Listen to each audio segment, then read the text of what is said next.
Hi hello കൂട്ടുകാരെ, എനിക്ക് ഒത്തിരി ചൂര കിട്ടിയിട്ടുണ്ട്. അപ്പോൾ അത് നമുക്കിന്നൊരു മുളക് കറി വയ്ക്കാം. അതെങ്ങനെയാണെന്ന് നമുക്കൊന്ന് നോക്കാം. വാ. ഹലോ കൂട്ടുകാരെ, ആദ്യമായിട്ടാണ് എൻ്റെ ഈ ചാനൽ കാണുന്നവരാരെങ്കിലും ഉണ്ടെങ്കിൽ എല്ലാവരും സബ്സ്ക്രൈബ് ചെയ്യുക, എനിക്ക് ലൈക്ക് ചെയ്യുക, ഷെയർ ചെയ്യുക, എല്ലാവരും എന്നെ സഹായിക്കുക. ഓക്കെ. ഞാനൊരു ചട്ടി അടുപ്പത്തേക്ക് വെച്ചിട്ടുണ്ട്.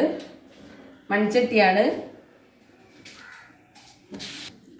അതിലേക്ക് കുറച്ച് വെളിച്ചെണ്ണ ഒഴിച്ചു കൊടുക്കാം.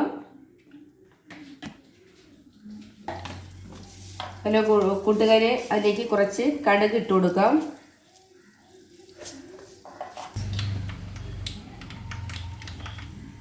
നമുക്കതിലേക്ക് ചെറിയ ഉള്ളി ഇട്ട് കൊടുക്കാം.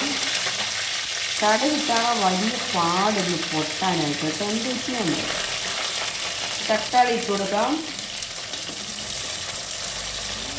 പച്ചമുളക് ഇട്ട് കൊടുക്കാം.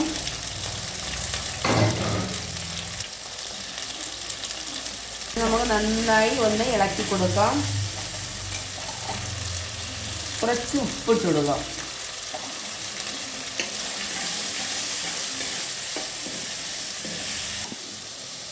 ഇഞ്ചി വെളുത്തുള്ളി ചതച്ചത് ഇതിലേക്ക് ഇട്ടുകൊണ്ട് നന്നായിട്ട് നമുക്കൊന്ന് ഇളക്കി കൊടുക്കുക. നന്നായിട്ടൊന്ന് വഴക്കിയെടുക്കാം. നമുക്ക് തക്കാളിയെല്ലാം നന്നായിട്ട് ഉടഞ്ഞിട്ടുണ്ട്.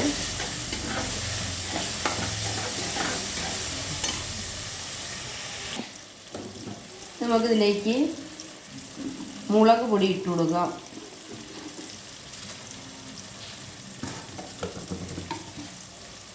ഉണക്കി വറുത്ത് പൊടിച്ച് വെച്ച മുളക് പൊടിയും മല്ലിപ്പൊടിയാണ്.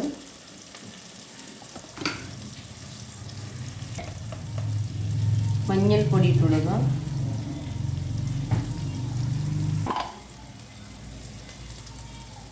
ഉലുവാപ്പൊടി ഇട്ട് കൊടുക്കാം.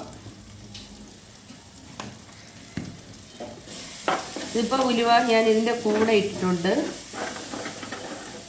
സാധാരണ ഇത് വെന്തിറങ്ങാൻ നേരത്താണ് ഞാൻ ഇട്ട് കൊടുക്കാറുള്ളത്. ഇപ്പോൾ ഞാൻ ഉലുവ ഇതിൻ്റെ കൂടെ ഇട്ടിട്ടുണ്ട്.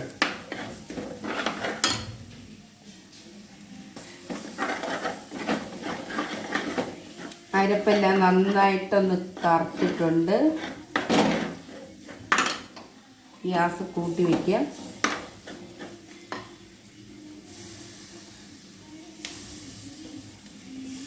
ഇവിടെ പിടംപുളി എന്നാണ് പറയുന്നത്.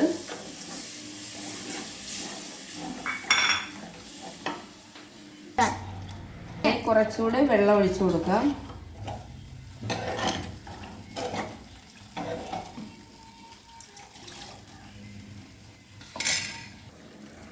കൂട്ടുകാരെ, ഇതാണ് ചൂര.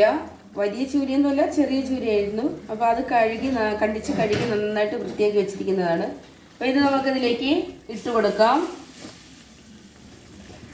ഒരു കാരണവശാലും മീൻ വാങ്ങിയാൽ ഒരു മീനിൻ്റെയും പൂവ് എന്ന് പറയുന്ന സംഭവങ്ങളൊന്നും എടുക്കരുത്. എൻ്റെ പൊന്നു കൂട്ടുകാരെ, എല്ലാവരും ശ്രദ്ധിക്കുക. നന്നായിട്ട് മീൻ കഴുകി മുറുക്കിയെടുക്കുക. ഇനി നന്നായിട്ട് ഒന്ന് ഇളക്കി റെഡിയാക്കി കൊടുക്കാം. ഇതിൽ കിടന്ന് നന്നായി സെറ്റായിട്ട് വരട്ടെ. ഒരു മീനിൻ്റെയും പൂവുകളോ ഒന്നും എടുക്കരുത്. നന്നായിട്ട് കഴുകി വൃത്തിയാക്കി എപ്പോഴും നമ്മൾ നല്ല റെഡിയാക്കി നമ്മൾ എപ്പോഴും ശ്രദ്ധിച്ച് ചെയ്യേണ്ട കാര്യമാണ്. ആ പൂവിനകത്തൊക്കെ മരുന്നുകളൊക്കെ വെച്ച് അടിക്കുന്നതല്ല, തേച്ച് കൊടുക്കുകയും അങ്ങനെയൊക്കെ ഒത്തിരി കാര്യങ്ങളുണ്ട്, വിഷയങ്ങളുണ്ട്. അതുകൊണ്ട് ഒരു കാരണവശാലും അങ്ങനെ ചെയ്യരുത്. നന്നായിട്ട്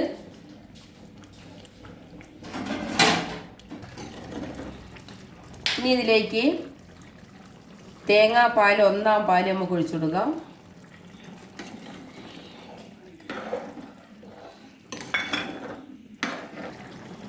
ഹലോ കൂട്ടുകാരെ, ചൂരക്കറി സൂപ്പറായിട്ടുണ്ട്. എല്ലാം വെന്ത് നന്നായി നെയ്യ് തെളിഞ്ഞ് അടിപൊളി. അപ്പോൾ ഇതുപോലെ എല്ലാവരും ചൂര മീൻ കിട്ടുമ്പോൾ കറി വയ്ക്കാൻ നോക്കുക. അപ്പോൾ ലൈക്ക് ചെയ്യുക, സബ്സ്ക്രൈബ് ചെയ്യുക. Okay, by.